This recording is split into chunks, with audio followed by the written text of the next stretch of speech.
The Lazarus anime, does it stack up to Watanabe's other great shows like Cowboy Bebop and Samurai Champloo, or is it a dud? Who the hell are those people?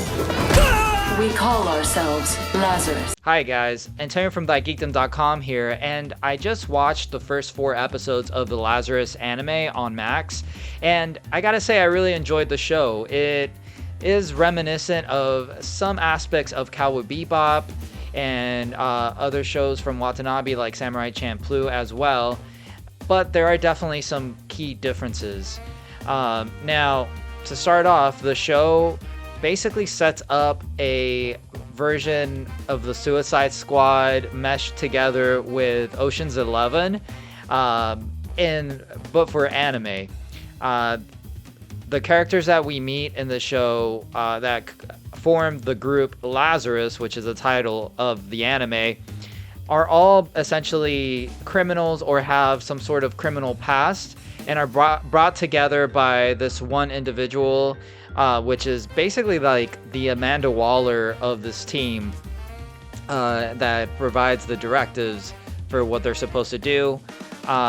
They're all basically brought together for the single purpose of finding this doctor, Dr. Skinner, who created this painkiller that basically became a worldwide phenomenon, because not only did it,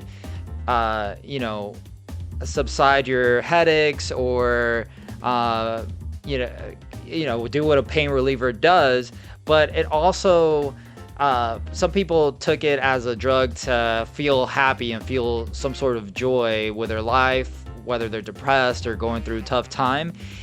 Many people became addicted to it. And so this drug was adopted worldwide. And after 3 years of this drug's release, Dr. Skinner makes an announcement to the world that the painkiller basically stays in your system and cannot be removed, and that it will, after my understanding, from what I remember, is that after the 3 years, anybody who took it at that point will die 30 days from that point. That's my understanding. And by the way, this is all in the trailer, so it shouldn't be a spoiler if you watch the trailer to the show. And I will try to refrain from giving any spoilers and really just talk about the show in terms of what my thoughts and also similarities and differences that I'm perceiving so far from Watanabe's other shows like Cowboy Bebop and Samurai Champloo. So anyways, basically I'm giving the setup of the show, and again, because of this Dr. Skinner, this person, this lady that is like the Amanda Waller, brings together this group of criminals or people with a criminal past to find this individual and basically find a cure. Because let me back up, Dr. Skinner in this big worldwide broadcast says that he does have the cure, and he basically calls out to people to find him for the cure before the 30 days are done. So with that, this group is brought together, and then each one has some sort of special skill. We have Elaine. She's the hacker. She's like the younger girl, if you've seen her in the trailer, with the black and purple hair. That's in front of the monitors and all that. You have Douglas, which he's a guy with the glasses, and he's more of like, I would say he's a smart dude, and you find out some things about him in terms of, he just has studies and stuff like that, so he's somewhat more of the detective. You have Chris, who is the more attractive blonde woman, but she's like a femme fatale, but at the same time pretty much kicks ass and is like a weapon specialist, I would say. You have Axel, which is our guy that a lot of people have alluded to be the Spike of this show, which I'll talk about him, but essentially he's kind of just a brash guy that just goes in, into action, and he's basically just has really good like martial arts skill and a great fighter overall. Very nimble and does parkour, all that stuff. So yeah, and then you have Leland, which is more of like the tech guy. He has his gadgets and drones and stuff like that. He's a blonde kid. And then you have, the Amanda Waller character would be Hirsch, and Hirsch is basically the one that brings all the characters together. And I think I pretty much touched on all the characters. Now, like I said, these characters all have a criminal past, and so you still don't know really, like, within the first 4 episodes, we still don't get really any backstory to these characters. In their conversations, they kind of allude to what they did. Like, I don't want to get into it, but essentially, in that sense, it's very similar to Cowboy Bebop, where like we meet these characters, this crew, and then they allude to certain things about their past, or at least you know that they all have some sort of criminal past. You don't know exactly what they did to get them to be chosen to be part of this group, but you know that they have some sort of either dark past or some trauma or something like that. And you also get some monologues from the characters, specifically in the intros of each episode. You get like one of the characters talking about basically their connection to this painkiller drug, which by the way is called Hopna, if I remember correctly. I should have said that in the beginning, but anyways, you know, you get tidbits from them, but it's still mysterious, and that's very similar to Cowboy Bebop. And to go back to my point of this show being kind of like a Suicide Squad / Ocean's 11 kind of story in a way, and group as well, is because, well, again, I'm trying to avoid spoilers, but essentially the group is brought together sort of by force, like the Suicide Squad, and they're forced to work together, and basically, you know, if they don't, there's basically a consequence to it, and you find that out in the show. Now, my thoughts overall of the show is the animation here with CGI and the 2D animation is done fairly well. I did notice that there has been the characters' movement has been animated using motion capture. It's very obvious, and I always love seeing animation where they actually use live actors or live performers to do mocap. I think the animation, it makes the animation look so more fluid. And this show, in terms of the animation, is a little more stylistic as well. You go from having very detailed animation to going to very minimalistic frames of the characters. Like sometimes the details of the eyes aren't there, things like that, but it's more so when there's like action going on. And there might be reasons to that, might be ways to expedite the process or make the process of animation a little more efficient, or make make it easier on the animators. But it works well, and it kind of gives me vibes like I think it was Kill la Kill, if I'm not mistaken, or the Cyberpunk 2099 anime on Netflix, where sometimes it's a little unconventional, and I thought it was cool. You know, it was definitely different from Watanabe's other shows, and I'm always up for you know, changes to style, to anime style and all that from creators. Now, in terms of whether this show is a carbon copy of Cowboy Bebop or any of Watanabe's other shows, I'd say it's not. It's definitely, out of all his shows that I've seen, which, full transparency, I've only really seen Cowboy Bebop and Samurai Champloo, two of my favorite animes of all time, and Cowboy Bebop, if you've seen some of my other videos where I touch on this, is my favorite anime of all time. So I'm coming as a huge fan of Watanabe, of these two animes from Watanabe's. I haven't seen his other shows, I'm familiar with them, and I'm aware that a lot of these anime share the same universe, and Lazarus does share that universe as well.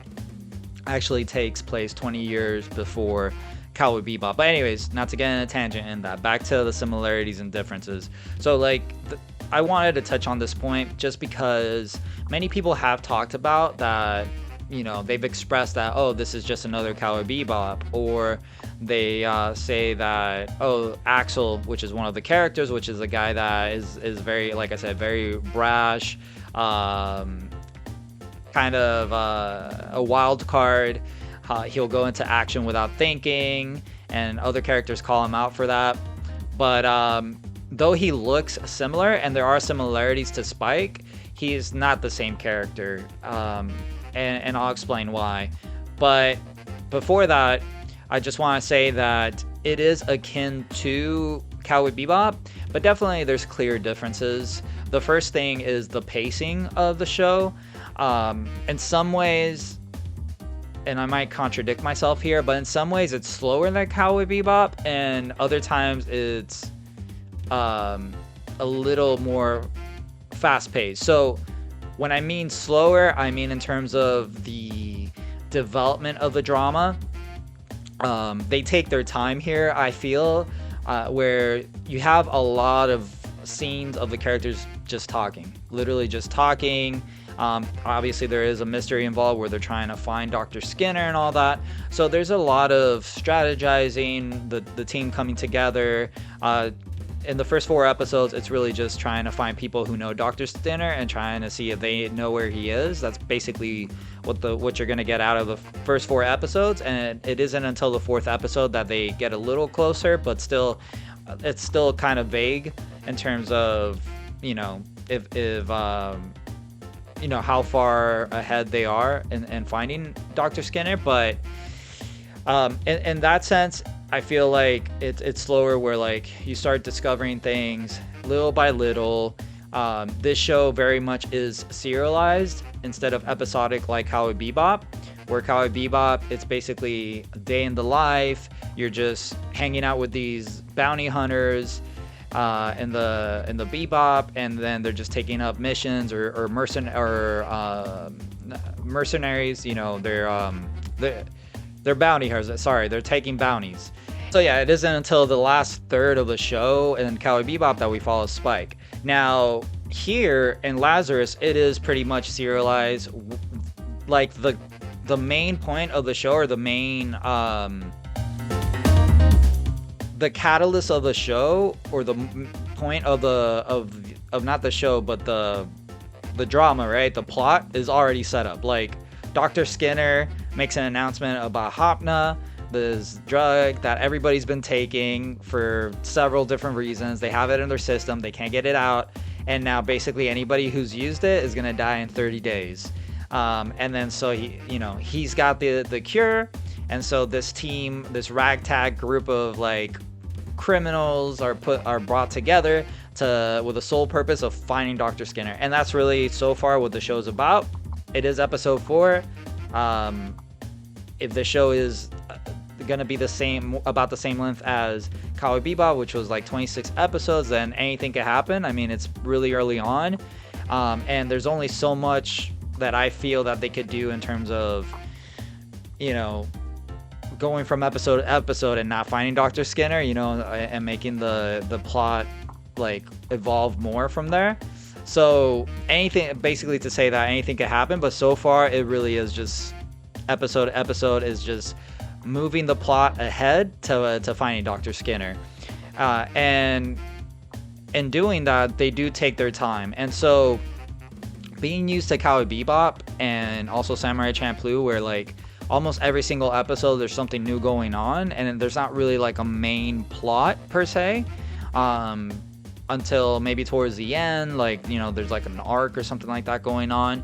This show so far is not showing that. It's showing that it's pretty much just focused on finding Dr. Skinner, and that's it. And for me, the first 3 episodes were fairly slow in terms of pacing, because the plot will lead to the characters going to look for this person at a particular place, and then they end up finding the person, but then maybe there's a little bit of action here and there, but for the most part, not much happens. They end up just talking to somebody, stuff like that. And it isn't really until the 4th episode where like things pick up, and they try to find this one person that might have some connection to Dr. Skinner, and then there's a little more stuff going on without going into too much detail. And so I feel like it is slower in that sense. Now, in terms of in terms of being quicker than Cowboy Bebop and the other shows, Samurai Champloo and other shows from Watanabe, it is quicker in the sense where basically we already know the plot and it's all just pretty much just focused on that and moving the needle ahead. Like anything that happens in the show is leading up to that, right? So in that sense, they're not wasting time. It's just more the development of that lead up.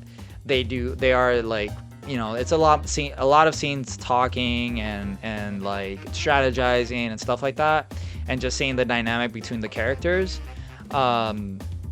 which again we don't have too much about, right? We're still kind of learning about them and haven't really gotten much, which that I'll segue into like similarities. Again, that is similar to Cowboy Bebop, where like we have this group of characters that we don't really know too much about their past or anything, but we know that they are all brought together because they have some sort of criminal past. And then Axel, which is our guy that's like a lot of people say that is similar to Spike, definitely looks similar to Spike with just shorter hair. And I would say the similarities for me lie in his martial arts skill, his nimbleness, his movements, all that. He has, you know, he teases a lot and all that. I would say even more so than Spike. So like some of his mannerisms and all that are akin to Spike. But in terms of like, for me, he's still different enough where I don't think he's just a carbon copy of Spike. You know, Spike was a little more subdued, a little more maybe stoic in some ways. Whenever he was confronted, yeah, that's when he was like, you know, giving his one-liners and you know, being witty or poking fun at whoever he's fighting and all that. But for the most part, he was, you know, pretty serious about his job and what he was doing. And you notice that he was like, even though you didn't know about his backstory until towards the end, like, you know, he was a tortured character and that there was something going on. That's why he was more like to himself, kind of a lone wolf, and where Axel is much more brash. You don't know much about his backstory, but he has something for everything, and he does talk quite a bit, so he doesn't keep his mouth shut. And so in that way, I think he's more of a wild card than Spike, and a little unpredictable. You really don't know what he's gonna do. But it makes for fun moments, and definitely he's a standout of the show. I would say between all the characters, he's probably you know, my favorite out of the cast so far. But they all have their own personalities, and this is definitely very much an ensemble piece. I would even say more than Cowboy Bebop and maybe even Samurai Champloo, because those shows, every character of the main cast had their shining moments or their spotlight on them, you know, for certain episodes. But it always kind of looped back around to focusing a little bit more on Spike on Cowboy Bebop, and then on, man, I forgot his name, but the guy with the red jacket in Samurai Champloo. You know, it kind of leaned more on those guys. Where in this show, like, really, I mean, Axel has his moment when you're introduced to him, but so far throughout the show, pretty much is equally, like it's giving equal shine on all the characters, and it doesn't feel like there's one character that's the main one. And again, it's only episode 4. This might change. But so far I'm enjoying the show. I'll be honest, I'm not as pumped about it as I would have thought I would have been. Like, I was really excited about this show. And I guess my expectations were a little bit too high because everything for me pointed to like Cowboy Bebop 2.0. And it really isn't. I mean, there's... apart from the things I just mentioned, there's a lot of music very similar to Cowboy Bebop. Some of the visual style, aesthetic, very much like Cowboy Bebop, including the intro is somewhat similar. But and even the outro, you'll see. I mean, they do a play on the "See You Space Cowboy" tagline on the black screen. They do a play on that, but you know, more tailored for this show's plot. But yeah, you know, I think my expectations for the show was that, oh, this is going to be like another Cowboy Bebop. Who knows? Maybe a Cowboy Bebop sequel, or since it's 20 years before, a prequel. And you know, again, it's only episode 4, so anything could happen. But I am cautiously optimistic about how, you know, the progression of the show and how things are going to continue and how I'll feel towards the end. But first impressions so far, I think this is worth a watch, and definitely the plot is interesting enough, and the characters are also interesting enough that it's going to keep me watching. I want to see what's going to happen next. After episode 4, I'm even more curious. I think that's very much a key episode for the series. And the first 3 episodes were pretty much, well, the first episode pretty much just introductory, and then the next 2 episodes I felt like were kind of filler episodes, to be honest. Like, definitely, you know, they continue the plot, but they just, I feel like taking too long with it, where like they had some, like, basically some dead ends. And I hope that's not a spoiler. I mean, I'm not saying much, but for me it just felt like it kind of led to nothing really to move the plot along. But yeah, I mean, for me, I love the animation. I love the use of CGI with the 2D, which I'm not always a fan of, but in this case, I think they do an excellent job. I love the motion capture with the movement of the characters. It makes the animation look so fluid. I always like that effect. The characters are, I'll say that, each one is very much their own person, and they have their own personality, own views, all that. And I'm curious to learn about their past and why they were brought together, you know, and what they did that made them key candidates for this group. And also, I'm curious to know about, like, if there's because that's the thing. There's a lot of mystery to the group Lazarus. Like, these characters were put together because, yeah, they have some sort of criminal past, and they also have some key skills, and they just have some key skills that this person called Hirsch needs to find Skinner. But you don't get too much backstory of, like, okay, but who is Hirsch? That's the other thing. Like, even her, like, we don't really know who she is. Like, it's not clear if this is a government organization or some sort of like underground organization. You really don't know much. So there's a lot of things up in the air between the like what's behind this group, you know, like who are the people, the higher ups, I guess, or if there's an organization behind this group, Lazarus. Also, the characters, you really don't know much about them.